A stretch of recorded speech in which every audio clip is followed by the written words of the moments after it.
Welcome to Sports Bios. I'm your host, Howard Closewell. Today we're going to explore the extraordinary life of Muhammad Ali, one of the most iconic figures in sports history. Born Cassius Marcellus Clay Jr. On January 17, 1942, in Louisville, Kentucky, Ali's early life was marked by a unique blend of talent, determination, and social consciousness that would shape his future as a boxer, activist, and global icon. Growing up in the Parkland neighborhood of Louisville, Ali was surrounded by the rich cultural heritage of African-American life in the 1940s and 1950s. His father, Cassius Marcellus Clay Sr., was a sign painter, and his mother, Odessa Grady Clay, was a domestic worker. The family lived in a small two-story house on Breckenridge Street, where Ali's parents instilled in him a strong sense of self-worth and determination.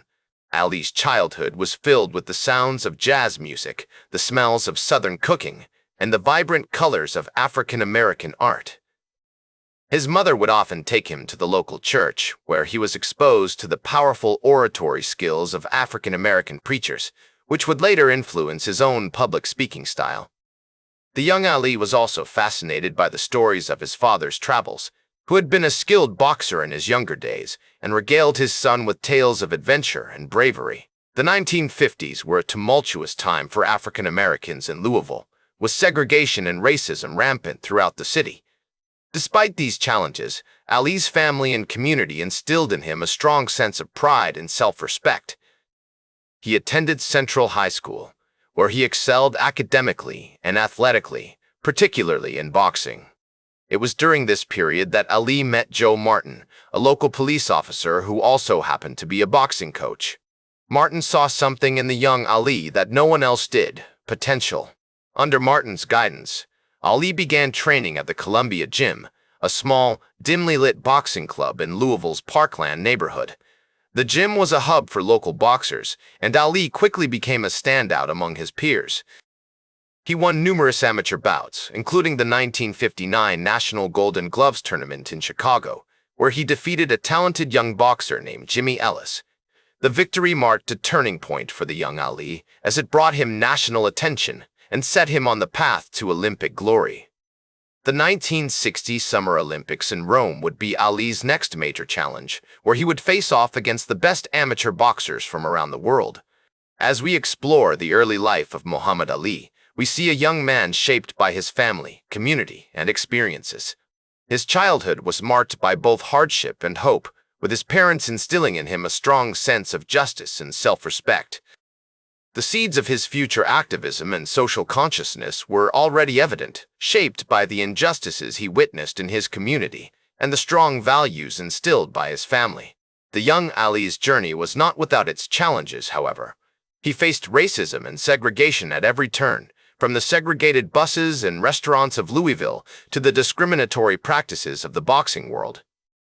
Yet despite these obstacles, Ali persevered, driven by his passion for the sport and his determination to succeed. The question is, how would this talented young boxer from Louisville navigate the complexities of fame, politics, and personal conviction, all while maintaining his unwavering commitment to his craft?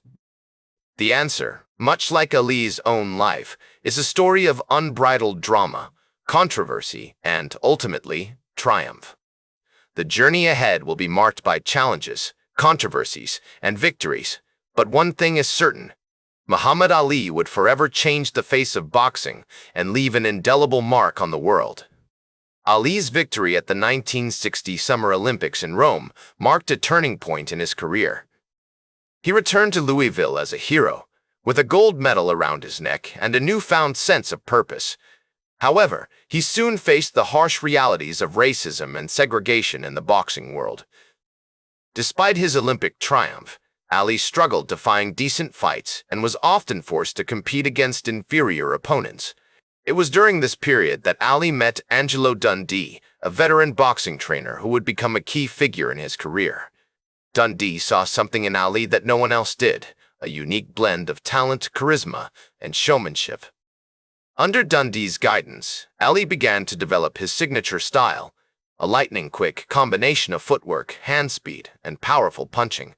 In 1962, Ali turned professional, signing with the Louisville-based boxing promoter Bill Faversham. His early professional career was marked by a series of impressive victories, including a win over the highly touted Archie Moore. However, it was his fight against Sonny Liston in 1964 that truly catapulted him to stardom.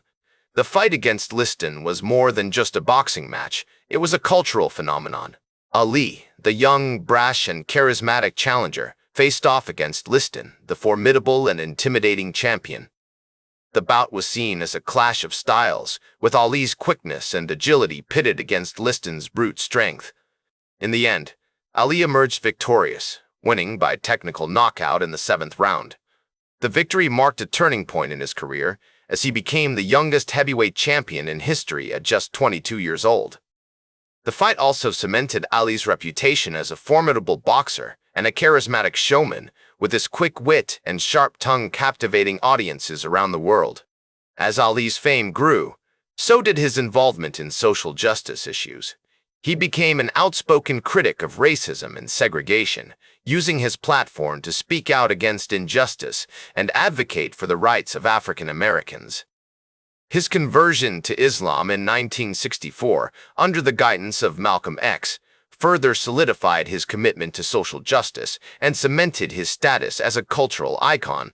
The mid-1960s were a tumultuous time for Ali, with his conscientious objection to the Vietnam War leading to widespread controversy and criticism.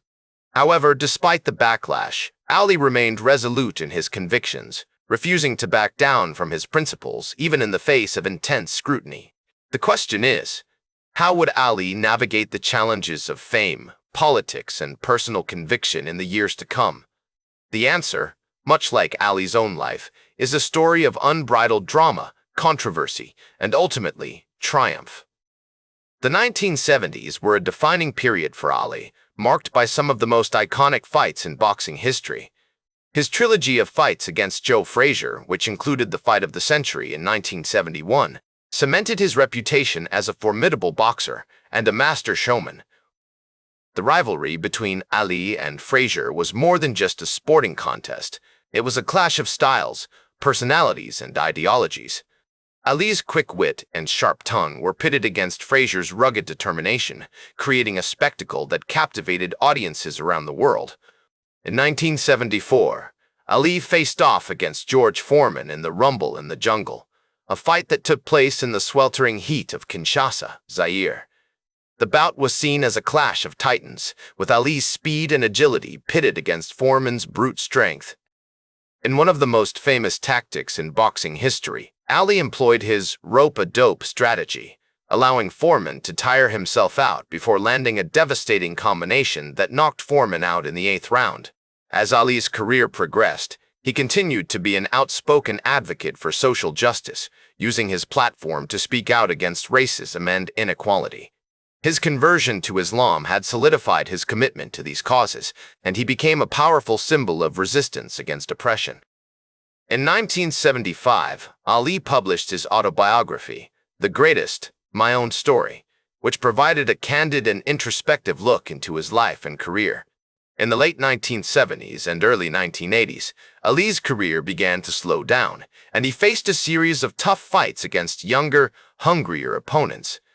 His legendary status was cemented in 1980 when he came out of retirement to face Larry Holmes, a fight that ended in a technical knockout loss for Ali. Despite this setback, Ali remained a beloved figure, and his legacy continued to inspire new generations of boxers and social activists. In 1984, Ali was diagnosed with Parkinson's disease, a condition that would affect him for the rest of his life. Despite his physical struggles, Ali remained a powerful symbol of hope and resilience, continuing to advocate for social justice and humanitarian causes. In 1996, he lit the Olympic flame at the Atlanta Olympics, a moment that marked a triumphant return to the world stage. Muhammad Ali passed away on June 3, 2016, leaving behind a legacy that transcended the world of sports. He was a true icon, a man whose impact extended far beyond the boxing ring. His commitment to social justice, his unwavering conviction, and his unbridled charisma had inspired millions around the world. That's all for today's Sports Bios. Remember to like, share, and subscribe. And until next time, I'm Howard Closewell reminding you to keep shooting for your goals.